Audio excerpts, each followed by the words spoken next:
بسم اللہ الرحمن الرحیم الحمدللہ رب العالمین الصلاۃ والسلام علی رسول الکریم وعلی آلہ واصحابہ اجمعین الی یوم الدین اما بعد اعوذ باللہ من الشیطان الرجیم بسم اللہ الرحمن الرحیم قل هو اللہ احد اللہ الصمد لم یلد ولم یولد ولم یکن لہ کفوا احد صدق اللہ العظیم رب اشرح لی صدری ویسر لی امری واحلل عقدۃ من لسانی یفقہوا قولی عزیز پیارے بچوں، السلام علیکم ورحمۃ اللہ وبرکاتہ۔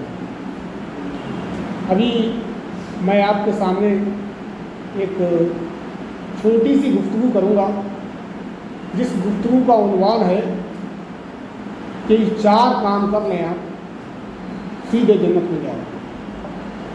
وہ 4 کام کیا ہیں؟ کون شخص ہے جو نہیں چاہتا کہ میں جنت میں جاؤں؟ کون ایسا شخص ہے جو نہیں چاہتا کہ میں قیامت کے دن حوض کوثر پر محمد نبی صلی اللہ علیہ وسلم سے ملاقات کروں؟ کون شخص ہے جو نہیں چاہتا کہ میں اللہ کے عرش کے سائے میں جگہ پاؤں؟ کون شخص نہیں چاہتا کہ قیامت کے دن اللہ تعالیٰ کہے میں تجھ سے راضی ہو گیا؟ کون شخص نہیں چاہتا کہ میں جنت کے باغوں میں شہد کر دوں؟ ہر شخص چاہتا ہے، ہر شخص کی یہی تمنا ہے، لیکن یہ کام کوئی آسانی سے ہونے والا نہیں ہے، یہ کام ایک طرفہ نہیں ہے۔ اس کے لیے تو آپ کو اللہ تعالیٰ کی ہدایت کے مطابق اپنے آپ کو ڈھالنا ہوگا۔ قرآن میں اللہ تعالیٰ کہتا ہے کہ تم میری مانو میں تمہاری مانوں۔ مطلب یہ ہے کہ آپ اللہ تعالیٰ کی بات کو مانیں، سمجھیں اور اس کے مطابق اپنے عمل کریں۔ اب اللہ تعالیٰ کے جو قوانین ہیں، جو قانون ہیں، وہ ہم کو کہاں ملیں گے؟ اللہ تعالیٰ نے یہ کہہ دیا ہم سے کہ میری بات مانو پھر میں تمہاری بات مانوں گا۔ ہم کو کیسے پتہ چلے گا کہ اللہ تعالیٰ ہم سے کیا چاہتا ہے؟ اللہ تعالیٰ کی کیا مرضی ہے؟ وہ ہم سے کیا مطالبات ہیں اس کے؟ وہ کیا کام لینا چاہتا ہے؟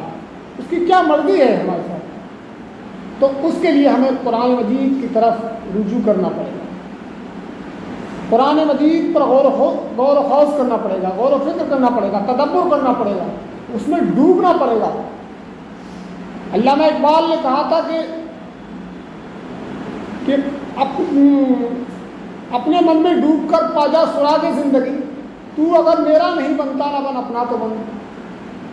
اپنے من میں ڈوبیے، غور و فکر کریے، تدبر کریے، تب آپ کو جا کر آپ کی منزل کا نشان ملے گا۔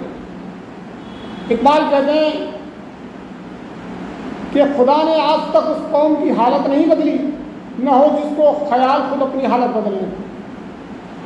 آپ کی زندگی کبھی تبدیل نہیں ہوگی اگر آپ خود نہیں سوچیں گے اپنے بارے میں کہ مجھے اپنے آپ کو بدلنا ہے، چینج لانا ہے اپنے اندر، ایک تبدیلی برپا کرنا ہے اپنے اندر۔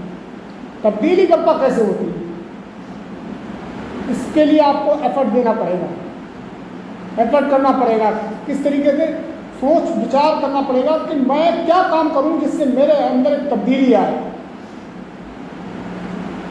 ڈاکٹر ذاکر نائک کے بارے میں آپ نے بہت سنا ہوگا، شاید ان کو سنتے ہی ہوں گے۔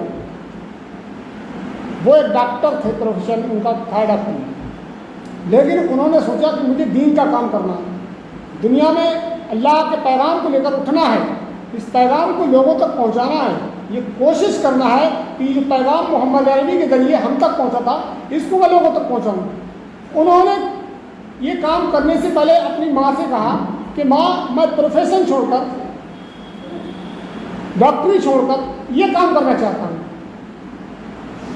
تو ان کی ماں نے کہا کہ ہر ماں چاہتی ہے کہ میں نے اپنے بیٹے پہ پیسہ خرچ کرایا، ماں باپ چاہتے ہیں ان کو محنت کر کے پیسہ کا پڑھایا لکھایا ہے، تو وہ چاہتے ہیں اس سے جب فروٹ کا کھانے کا وقت آیا تو یہ کہتا ہے میری پروفیشن چھوڑتا ہوں۔ ہر شخص چاہتا ہے کہ پیڑ میں لگاؤں اس کا فروٹ بھی کھاؤں۔ تو یہ احمد دیدار صاحب کے اسٹوڈنٹ تھے، ڈاکٹر ذاکر نائک، ایک بہت بڑے جو اسکالر احمد دیدار صاحب تھے، ان کی یہ اسٹوڈنٹ تھے، لیکن اس سے انہوں نے اسلام سیکھا تھا۔ تو انہوں نے اپنی ماں سے کہا کہ ماں تم نہیں چاہتی کہ ہم کو ایک اور دیدار مل جائے؟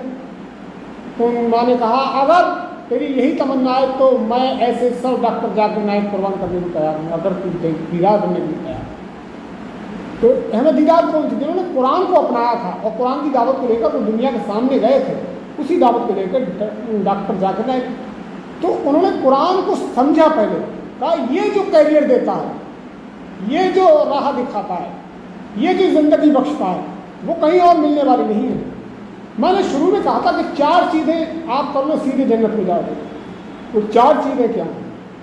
وہ 4 چیزیں ہیں: اللہ پر ایمان، صالح اعمال، اور حق کی دعوت، اور صبر کی تلقین۔ یہ سورہ عصر میں اللہ تعالیٰ نے وتواصوا الہاکم التکاثر حتی والعصر ان الانسان لفی خسر الا الذین آمنوا وعملوا الصالحات وتواصوا بالحق وتواصوا بالصبر۔ تباہی سے بچے ہوئے، گھاٹے سے بچے ہوئے، بربادی سے بچے ہوئے وہ لوگ ہیں جنہوں نے اللہ پر ایمان لائے، جو اللہ پر ایمان لائے، یعنی کہ ایک پروردگار ہے ہمارا، ایک پالنہار ہے ہمارا، ایک حاکم ہے ہمارا، ایک نگراں ہے ہم پر، جو کل مرنے کے بعد ہم سے پوچھے گا، ہمیں اس کے سامنے جواب دہی کرنا پڑے گا۔ اس پر ایمان لے آئے، وہ کون ہے؟ اللہ۔ وہ اللہ پر ایمان لے آئے کہ ہاں ہم اس پر ایمان لے کے آتے ہیں۔ اب ہم ایمان تو لے آئے اپنے پالنہار پہ، اپنے رب پر، اپنے حاکم پر۔ اب اس کے بعد دوسری جو اللہ تعالیٰ کا مطالبہ ہے وہ یہ ہے کہ ایمان لانے کے بعد اب تمہیں وہ عمل بھی اختیار کرنا ہے جن کا حکم میں دیتا ہوں، جن چیزوں کا کرنے کا حکم دیتا ہوں وہ کرنا ہے، جن سے رکنے کا حکم دیتا ہوں ان عمل سے رکنا ہے۔ یہ ہے صالح اعمال۔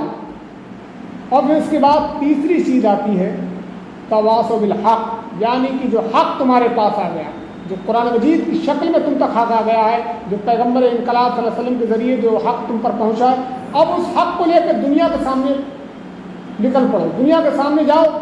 مولانا مودودی نے کہا تھا قرآن کی دعوت کو لے کر اٹھو اور پوری دنیا پر چھا جاؤ، قرآن کو اپنا امام بناؤ اور پوری دنیا کے امام بن جاؤ۔ آپ دیکھیے جب صحابہ کرام نے قرآن کو اپنا امام بنایا، دنیا کی امامت کی انہوں نے۔ خلفائے راشدین کی، جو ہمارے 4 خلفائے راشدین ہیں جنہیں خلافت راشدہ کہا جاتا ہے، انہوں نے جو ہے پوری دنیا پر حکومت کی۔ وہ کیوں کی؟ کیا آپ لوگوں میں سے کوئی شخص بتا سکتا ہے کیا چیز تھی؟ کس چیز پر وہ عمل کر کے دنیا کے امام بنے تھے؟ قرآن مجید پر عمل کرنے۔ اب اس کے بعد چوتھی چیز جو آتی ہے وہ آتی ہے صبر۔ اب جو حق کو لے کر ہم دنیا کے سامنے گئے ہیں یا جائیں گے، وہ چیز جب ہم لوگوں کے سامنے پیش کریں گے، جو حق ہمارے پاس آ گیا، قرآن کی دعوت، نبی صلی اللہ علیہ وسلم کی دعوت، اسلام کی دعوت، جب ہم لوگوں کے سامنے پیش کریں گے، لوگوں کو دکھائیں گے کہ دیکھیے یہ ہے راہ حق، یہ ہے صراط مستقیم، یہ ہے جنت کا سیدھا راستہ، تو لوگ ہمارے مخالف ہو جائیں گے، ہماری مخالفت ہونے لگے گی، ہم کو ستایا جا سکتا ہے، ہم کو مارا جا سکتا ہے، ہم کو پیٹا جا سکتا ہے، ہم کو طرح طرح کی اذیتیں دی جا سکتی ہیں، ہم کو زد و کوب کیا جا سکتا ہے، ہمارے لیے زندگی ادھیرن بنا دی جا سکتی ہے۔ ایسے حالات میں، ایسے ماحول میں ہم کو کیا کرنا ہے؟ صبر کا دامن نہیں چھوڑنا ہے، صبر کرتے رہنا ہے اور اس کام کو جاری رکھنا ہے۔ انشاءاللہ میری گارنٹی ہے کہ انشاءاللہ یہ جنت کا سیدھا راستہ ہے۔ اور جو یہ 4 کام کرنے والا شخص ہے، جو دل کی گہرائیوں سے خلوص نیت کے ساتھ اللہ پر ایمان رکھتے ہوئے خالصۃ اللہ کے لیے یہ 4 کام کرے گا، وہ جنت میں جائے گا۔ یہ نبی اکرم صلی اللہ علیہ وسلم کا وعدہ ہے۔ نبی کریم صلی اللہ علیہ وسلم سے ایک شخص نے کہا میں آپ سے محبت کرتا ہوں، آپ نے فرمایا تو آزمائش کے لیے تیار ہو جا۔ نبی صلی اللہ علیہ وسلم سے محبت کرنے کا مطلب یہ ہے کہ تمہارے ساتھ اب وہ کام ہو سکتے ہیں جو محمد صلی اللہ علیہ وسلم کے ساتھ کیے تھے۔ محمد صلی اللہ علیہ وسلم جب اس کی دعوت کو لے کر مکہ کے لوگوں کے سامنے گئے تھے تو لوگوں نے ستایا تھا، مارا تھا، پیٹا تھا، حتیٰ کہ نبی صلی اللہ علیہ وسلم کو اپنا وطن بھی چھوڑنا پڑا، جو آپ کا آبائی وطن تھا مکہ چھوڑ کر آپ کو مدینہ ہجرت کر کے جانا پڑا۔ یہ معاملہ تھا نبی صلی اللہ علیہ وسلم کے ساتھ۔ تو سمجھنے کی بات یہ ہے کہ ہم جو قرآن مجید پڑھتے ہیں، یہ جو حفظ کرتے ہیں، آپ لوگوں میں سے بچے کچھ حفظ کر رہے ہیں، تو حفظ کرنے کا مطلب یہ نہیں ہے کہ ہم نے قرآن کو صرف اس کو رٹ لیا، ہم نے پڑھ دیا الحمدللہ رب العالمین، سورہ فاتحہ پوری ہم نے پڑھ دی، لیکن ہم کو یہ پتہ ہی نہیں ہے کہ سورہ فاتحہ میں اللہ تعالیٰ کہہ کیا رہا ہے، ہم سے اللہ کا مطالبہ کیا ہے۔ جب تک ہم یہ چیز نہیں جانیں گے ہمیں کبھی کامیابی نہیں مل سکتی۔ قرآن کو آپ حفظ کریے، اس کا ترجمہ پڑھیے، اس کی تفاسیر پڑھیے، لیکن اس کے لیے وقت درکار ہے۔ لیکن ایک بات اور بتاؤں، کچھ لوگ ایسے ہوتے ہیں جو حفظ کرنے کے لیے بیٹھ جاتے ہیں تو وہ دنیاوی تعلیم کو ترک کر دیتے ہیں کہ اب ہم کو حافظ ہی بننا ہے۔ نہیں، یہ غلط ہے، سراسر غلط ہے۔